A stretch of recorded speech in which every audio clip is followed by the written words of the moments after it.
The United Arab Emirates has lifted the visa ban placed on Nigerian travelers after almost 1 year. This follows a historic agreement between President Bola Tinubu and President of the United Arab Emirates, Mohammed bin Zayed Al Nahyan, on Monday, according to a statement by the Special Advisor to the President on Media and Publicity, Ajurin Gelali. He noted that, by this historic agreement, both Etihad Airlines and Emirates Airlines are to immediately resume flight schedules into and out of Nigeria. The statement also added that, as negotiated between the two heads of state, the restoration of flight activities does not involve any immediate payment by the Nigerian government. President Tinubu commended the UAE President Mohammed bin Zayed Al Nahyan for his unalloyed friendship and his determined efforts to join hands with him to fully normalize and reset to excellence the standard of relations between the two important countries. Now, the People's Democratic Party in Benue State has turned down the proposed establishment of a Fulani colony in the state.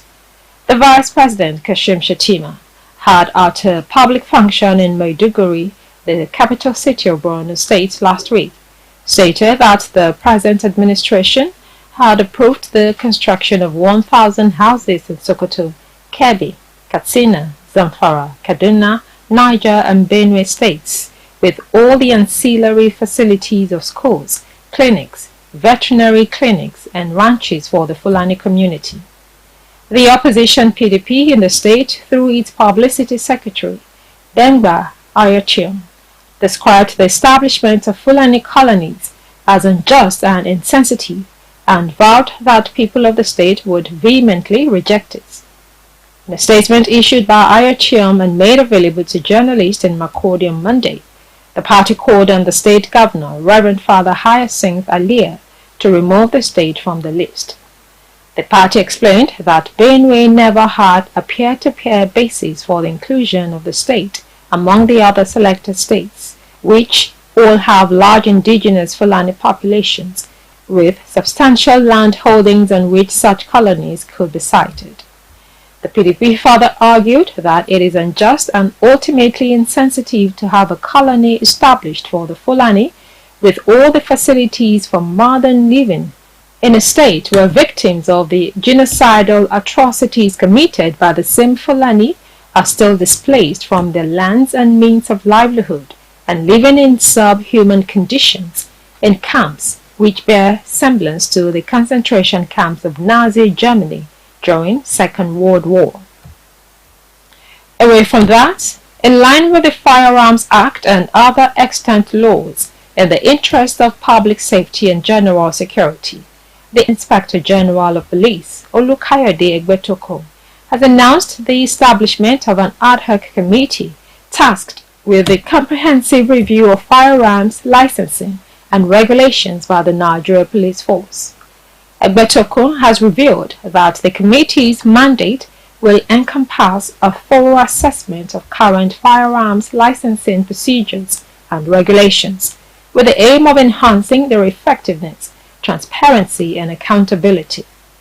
The force headquarters also said the police will engage with relevant stakeholders, including legal experts, civil society organizations, and experts in the field, to ensure a holistic and well-informed review. The force public relations officer, ACP Olumoyiwa Adejobi, revealed this in an official correspondence on Monday.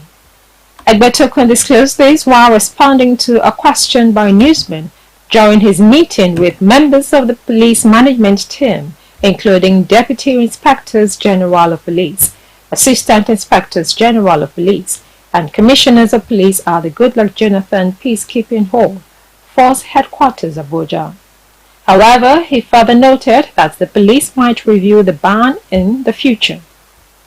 Now, the 16th International Arts and Crafts Expo, INAC, which began on Thursday, September 7, 2023, ended on Saturday, September 9, 2023.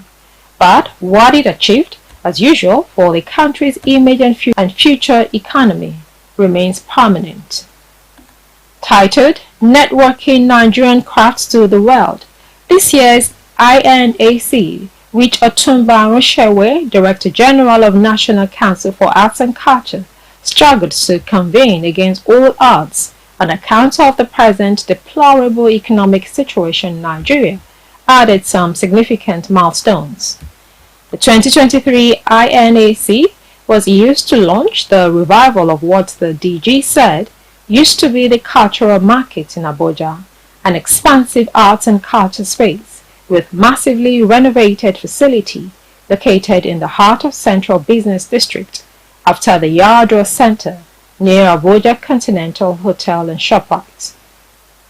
Among the dignitaries that toured the new cultural market were Prince Stanley Ifeanyi Ogbewu, Commissioner for Culture and Tourism, Ebonyi State, Reverend Honorable Joseph Titus Nagombe, Commissioner, Ministry of Heritage and Ecotourism, Taraba State, Mike Joseph Ugo, and other important personalities. Conducting the media and the dignitaries round the facility, Otumba Rushewe further explained that the place used to be the cultural market in Abuja. I believe Nigeria is fully open for investment. Truly, investors can come here. And what happened today is to tell the whole world Nigeria is safe and we're in harmony with each other. With what the ambassador said here today tells you a story of the people of Nigeria who maybe have been misunderstood. So for me, 3 countries want to take Nigerians to their country now. 3: Bulgaria, India, China, and Bangladesh. Without this platform, we won't have the opportunity. So for me, it's a win-win situation for us. So it is only for Nigerians to tap and go to the next level after this expo. For us to open our doors, bring more investors to our country, and I'm sure in the next couple of years, our story will change. Welcome back. We'll take a short break now, and when we come back, we'll bring you business news. Stay tuned.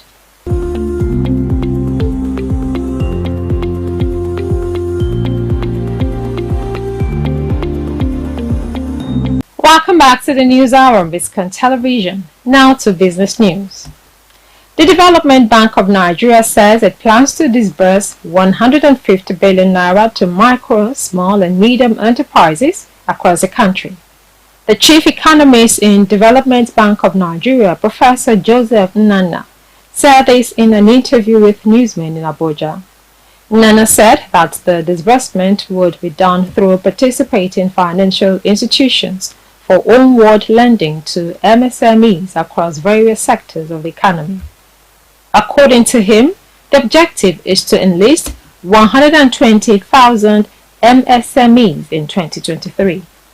Nana, however, said that DBN, Development Bank of Nigeria, had recorded growth in the MSME sector with the increase in employment rate. Nana further urged the participating financial institutions to provide the needed aid for MSMEs to continue to grow amidst the prevailing economic challenges in the country. You're watching Biscon TV News. Up next is foreign news. Stay tuned.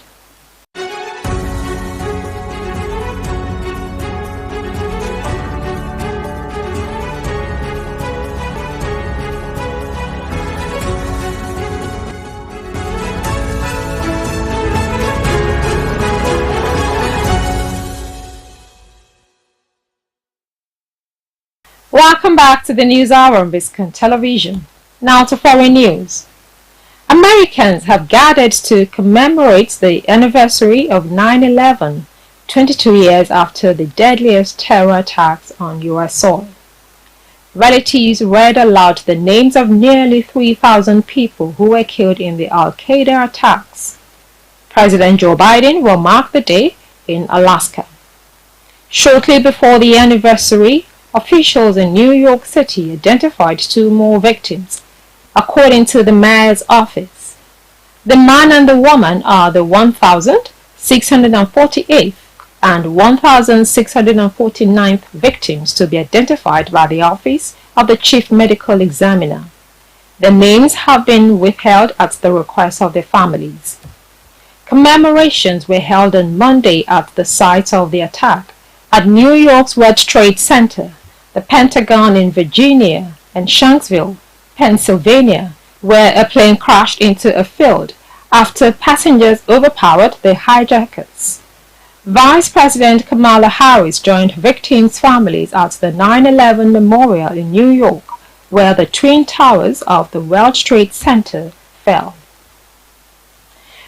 Now moving on to Niger, the coupists have deployed military personnel along its border with Benin, one of its neighboring countries.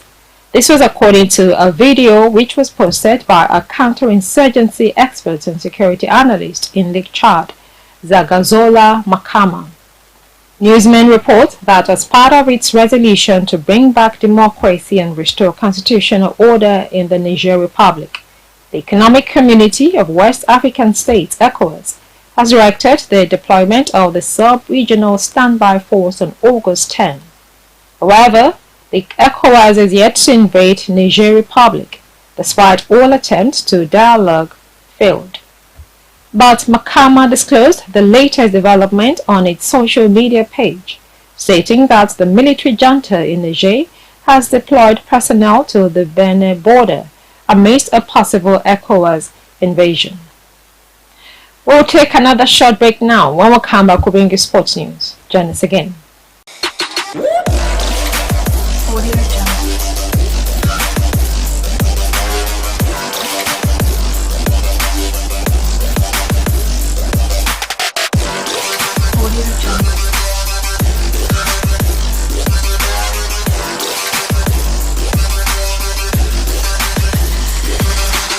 Welcome back to the News Hour on Biscon Television. Now to the other sports. Spanish Football Federation President Luis Rubiales has resigned following fierce criticism for kissing Jenny Hermoso on the lips at the Women's World Cup victory ceremony. The already suspended Rubiales sent his resignation to the Federation's interim president, he said in an open letter, and also explained his decision to eventually step down in a television interview. Rubiales sparked a worldwide backlash after forcibly kissing midfielder Hermoso during the medal ceremony following Spain's World Cup triumph in Sydney on August 20. After he refused to resign, FIFA provisionally suspended him for 90 days, while Spanish public prosecutors have filed a lawsuit against him for alleged sexual assault and coercion. In an open letter published by Rubiales, he said he had informed the Federation he was also stepping down as the Vice President of European Football Governing Body, UEFA. Rubiales, who insists the case was consensual, said he did not want Spanish football to be hurt by such a disproportionate campaign against him. Rubiales said his departure would contribute stability to the 2030 Men's World Cup bid in which Spain are involved. You're watching Biscon TV News. Coming up next is entertainment news. Stay tuned.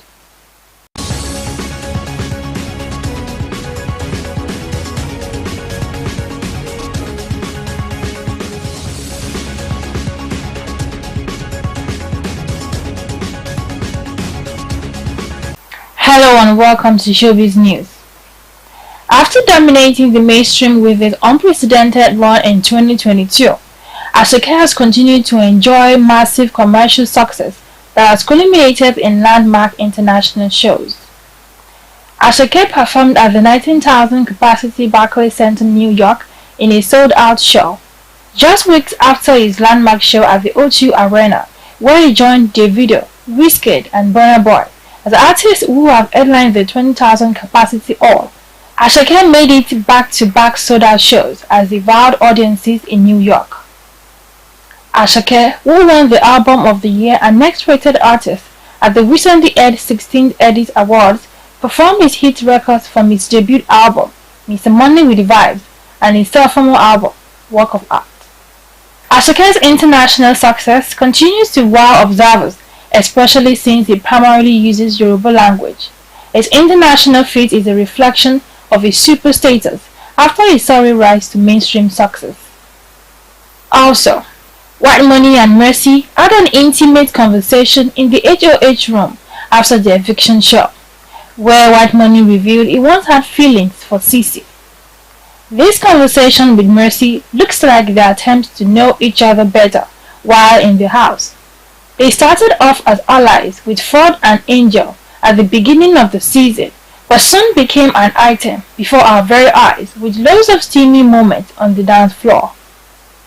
One would think White Money's search for love was finally over, with Mercy recently urging him to claim them being in an actual relationship.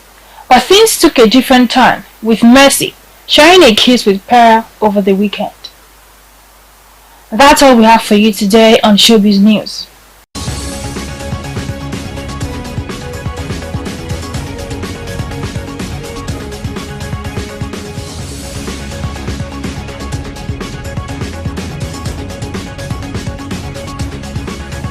Hello and welcome to Movie Trailer. Today, we will be looking at the movie Joel. While visiting a massacre memorial, a photographer finds herself drawn to a local woman. Later, the romance stirs up painful memories of a shared past. The cast include Robert Whitehead, Michelle Butch, Cindy McLango, Senzo Radebe, Desmond Dube, and many more. Directed by Adze Uga. Everything here is just so familiar. It's as if I've known, as if we knew each other before. Will you show me around? Be my tour guide.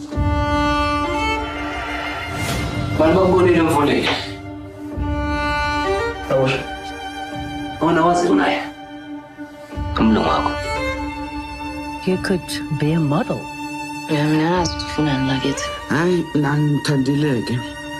One dance. I look weird. What's wrong with two women dancing? These are my people.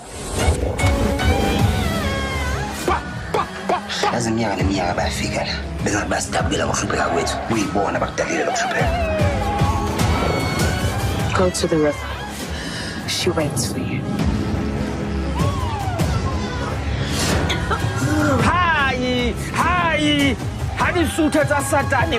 Hani sutata satani! Hani sutata satani! You're beautiful, like a jewel.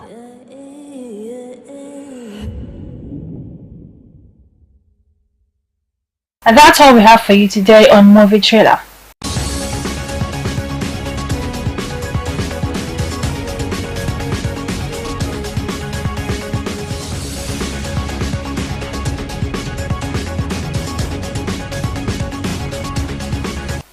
Welcome back to the News Hour on Biscon Television. To end the news, here's a recap of the major points. On the national scene, UAE lifts visa ban on Nigerians after almost 1 year. IG sets up gun licensing regulations committee. In business news, Development Bank to disburse 150 billion naira to MSMEs. On the foreign scene, America remembers lives lost in Al-Qaeda attacks. And in the world of sport, Spanish football chief Rubiales resigns over case scandal. And that's it on the News Hour on Biscon Television. Compiled and produced by Tomiloba Bolarin. I am Stella Opara. Thank you for watching.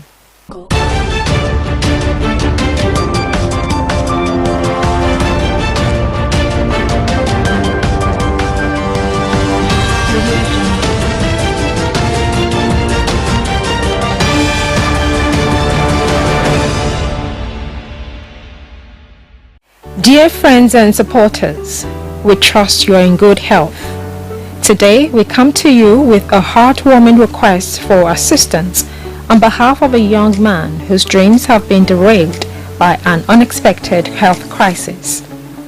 Adibare Adewale Kudus, a promising student of Yaba College of Technology, was on a path towards achieving his dreams and securing a brighter future for himself and his family. However, life had different plans for him.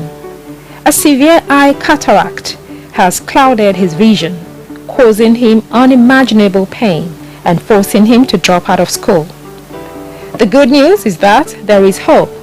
Adibare Adewale Kudus has been given an opportunity to regain his sight through a left eye surgery scheduled for Friday, September 29, 2023 at the Ancilla Catholic Hospital in Lagos.